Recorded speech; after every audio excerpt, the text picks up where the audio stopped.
Hello everyone and welcome back to my channel. I'm Fina and today I'm going to be recommending to you guys some of my favorite underhyped books.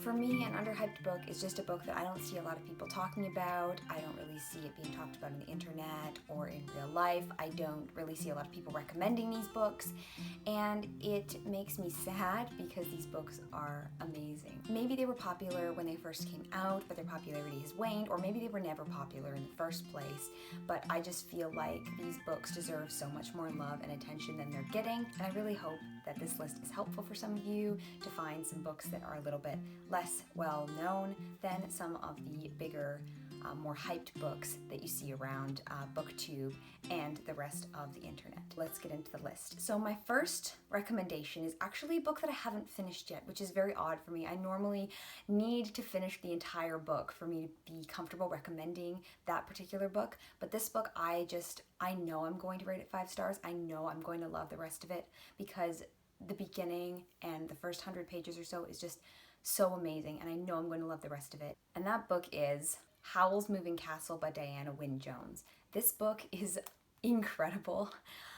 So it's about a girl named Sophie Hatter who is cursed by a witch to become an old woman, and she goes to work for this wizard named Howl who lives in a moving castle, and she's trying to figure out a way to get him to break her curse. The problem is she can't tell him that she's cursed. And so this book is just so fun and magical and whimsical. Diana Wynne Jones' writing style is amazing. I love it. It's so fun and imaginative, and I love the characters. I love their interactions. I think this entire book is just a work of genius, and I'm so looking forward to reading more of Diana Wynne Jones's books. Highly recommend this one. Like I said, I haven't finished it yet, but I do still just want to recommend it to just about anybody because I think it's just an all-around amazing story. The next book that I wanted to talk about is an older book. It's a fantasy, and that is Elantris by Brandon Sanderson. So this is Brandon Sanderson's first novel. It's definitely not his best novel. I do think that Mistborn and the Stormlight Archive are much better, but this book I think still has a lot of merit, and I think that a lot of fantasy readers would really enjoy this. So this is about a world where there used to be these people who were basically like gods. They had these incredible powers, and they lived in this city called Elantris, and they basically ruled this world. Anyone could become one of these people. They would just randomly wake up and they would have these powers. And one day though, that all changes and something happens to the city of Elantris, and it's basically about how their country deals with this disaster. It's about the mystery of Elantris. It's got a lot of politics in it. It's definitely not as fast-paced as some other novels would be, but it still has some incredible characterization, and I think that the politics were really interesting. I also liked the magic system. I thought that it was very unique. I really liked the villain in this one. I thought that he was a great character as well. I liked all of the main characters. I thought they were excellent, and I really do find it unfortunate that this book doesn't get as much hype as some of Brandon Sanderson's other books, because I do think that it's really good. So if you're a fantasy fan or Brandon Sanderson fan and you haven't picked this book up yet, I would recommend it. I wouldn't recommend it as a starting point for Brandon Sanderson's books. I would definitely try the Stormlight Archive or Mistborn first, but this book is definitely worth reading. The next book that I want to recommend is a middle grade, and it's one that I read when I was a kid, and that is Inkheart by Cornelia Funke. I loved this book so much when I was younger. It's very nostalgic for me, and I do think nostalgia plays a part in why I love it so much, but I do think it would hold up if I were to reread it because it's just such a great concept, and I love the writing so much. So this follows a girl named Maggie whose father is a bookbinder he repairs books, and he's protecting this book from these other people. And book is basically exploring the idea of what if book characters came to life. Not only did it have this fantastic premise, but it also had amazing writing. I really loved just how Cornelia Funke wrote the book, and it's just, I don't even know how to describe why I love it, but I did really enjoy it, and if you think that this sounds interesting, I would definitely check it out. The next book that I want to recommend isn't exactly underhyped, but I don't see it talked about as much as I think that it should be. And that book is This Savage Song by Victoria Schwab. So this is actually the first book that I read by Victoria Schwab, and I fell in love with it. Basically, the city has been cut off from the rest of society because this city has a monster problem. Every violent act that a person commits in this city has the potential to spawn a monster. So we're following two characters. We're following Kate, who lives in one half of the city, and August, who lives in the other half of the city and is in fact a monster himself. And so we're following these two perspectives and then seeing how their storylines connect.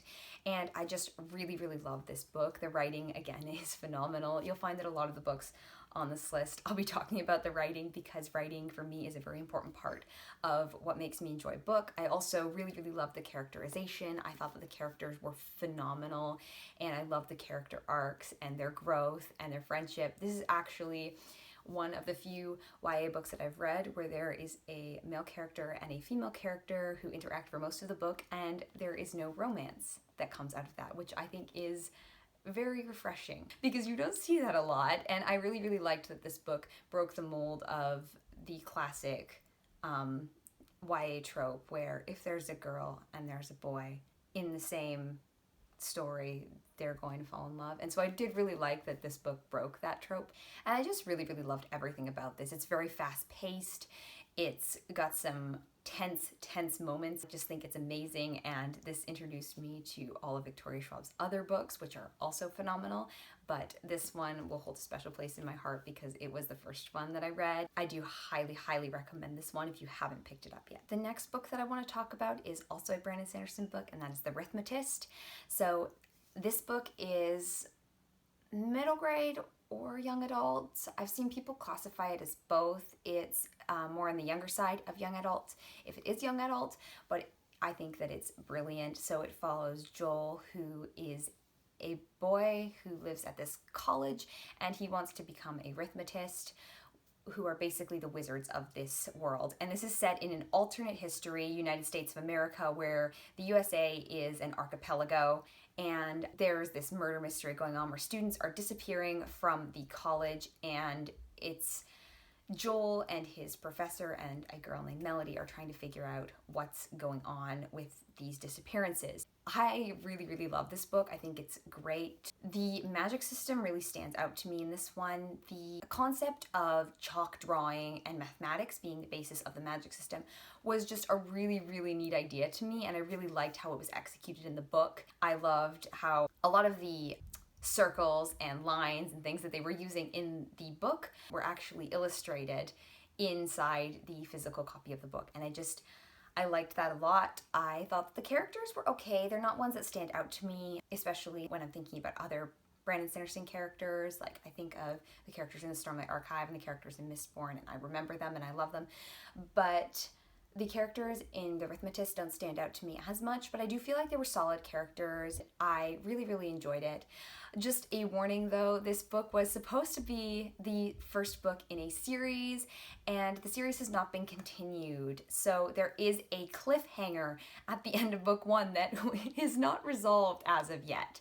But if you can look past that, I think the book itself is great, and I do highly recommend it. The next book that I want to talk about is also a middle grade, and it is probably my favorite middle grade book ever.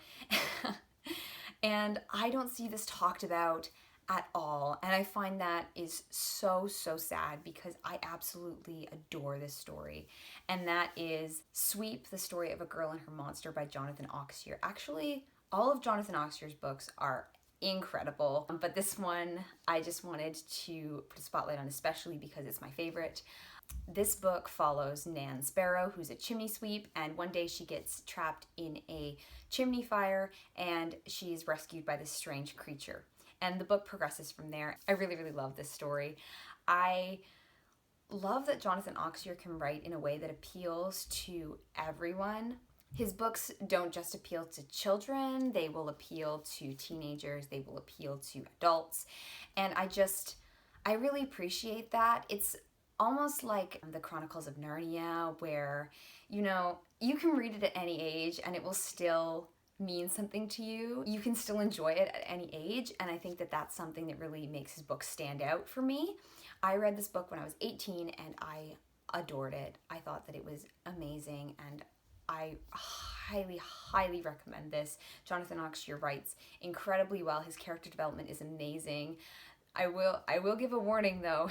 This will probably make you cry. It nearly made me cry twice while I was reading it, and it's very emotional. Another thing that this book does have that I think is really interesting is it does incorporate elements of Jewish folklore. So if you're interested in that as well, this book does have that element in it. The next book that I want to talk about is a book that I don't see talked about very often, despite how popular the author is, and that is All the Crooked Saints by Maggie Stiefvater. This is an incredible book. I think that the magical realism aspect is the reason that this book isn't talked about quite as much, because magical realism as a genre is very weird. It's not something that will appeal to everyone. This book is very weird, but I love it because it's weird. I love the writing. Maggie Stiefvater has a gift for writing, and I feel like it really shines in this book too. I think that the characters weren't as easy to get attached to as they are in some of Maggie Stiefvater's other books, but I did still really like them, and the atmosphere that Maggie Stiefvater is able to create in her books is just phenomenal. So this book is basically about a family who lives in the desert and can give miracles to people. It's very hard to explain because, like I said, it's very weird, but it is a very good book, and I would highly recommend it, especially if you're looking for any books with a great atmosphere and writing style. I feel like this book definitely has that. The next book that I want to talk about is a YA contemporary, and I don't actually own it, which is a crying shame, and that is Letters to the Lost by Bridget Kemmerer. This book is incredible. I don't normally read romances, but I did pick up this book because I'd seen it on Murphy Napier's channel, which I will link in the description box down below. And I'm so glad that I did end up picking it up because I adored it. And I definitely do want to reread this in the future because, oh my gosh, it was amazing. So this book is about a girl who's recently lost her mom, and she writes letters to her and leaves them on her mom's grave. And one day somebody writes back, and the book progresses from there. It does deal with some heavier topics like grief. I really love the way that this book was written. I love how Bridget Kemmerer can write and really like draw you into her characters' lives and make you care for them like right away. And I've read most of Bridget Kemmerer's other books now, so I can definitely say that with certainty. Bridget Kemmerer is an expert at making you care about her characters. And I was so invested in this romance. It's really slow burn, which is incredible. I love that it progressed really realistically, which I really appreciated. And I was just on board for the relationship. I wanted them to get together, and that's very rare for me. So for me to recommend a YA contemporary romance is a huge thing. And so if you are looking for more YA contemporaries to read, or even if you don't normally read YA contemporary or romance, I still would recommend at least checking this book out because I think that it's amazing. And again, it's not a book that I normally read, but I loved it. It blew me away. The next book that I want to talk about is historical fiction, and that is The Fountains of Silence by Ruta Sepetys. This book is amazing. I love that Ruta Sepetys writes historical fiction about time periods that don't normally get a lot of exposure in the historical fiction genre. You don't normally see them being written about very often. So this is about a girl who's living in Spain during the Franco dictatorship in the 1950s, and it's following her and her family, and also this boy who is a tourist from America, and all the ways that their lives intersect during the boy Daniel's stay in Spain. I loved the writing style. It's a very unusual writing style. It's in third person present tense. I do really, really love that writing style, and I wish I would see more books written like this because I loved the way that this was written. It really made the story feel immediate, and I liked getting to learn a little bit more about the dictatorship in Spain at the time. And even though this is historical fiction, I do feel like I learned a lot from this book. It's good as, you know, a little bit of an eye-opener and a reminder. This dictatorship did affect so many people's lives, and I think it's a really important book because of that. And I definitely recommend you check this out if you like historical fiction. The last book that I want to recommend is one of my favorites that I've read so far in 2020, and that book is Megonia by Maria Devona Headley. I didn't go into this book with extremely high expectations. The Goodreads ratings are pretty low on average. It's about a 3.6, I believe, on Goodreads. I didn't really see a lot of people talking about it. I ended up listening to it on audiobook, and I adored it. I thought that the audiobook was just fantastic. Both the narrators did an amazing job narrating, but I really, really loved the story. Just the writing style and the character development.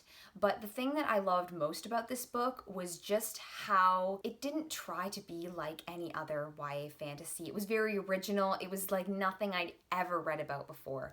And I think that's why I ended up loving it so much, because it didn't try to be anything else. It didn't try to copy what other writers had already done. It was its own thing, and I really, really appreciated that. It's about a girl named Azure who has this very, very rare disease, and basically it means that she has a very, very difficult time breathing.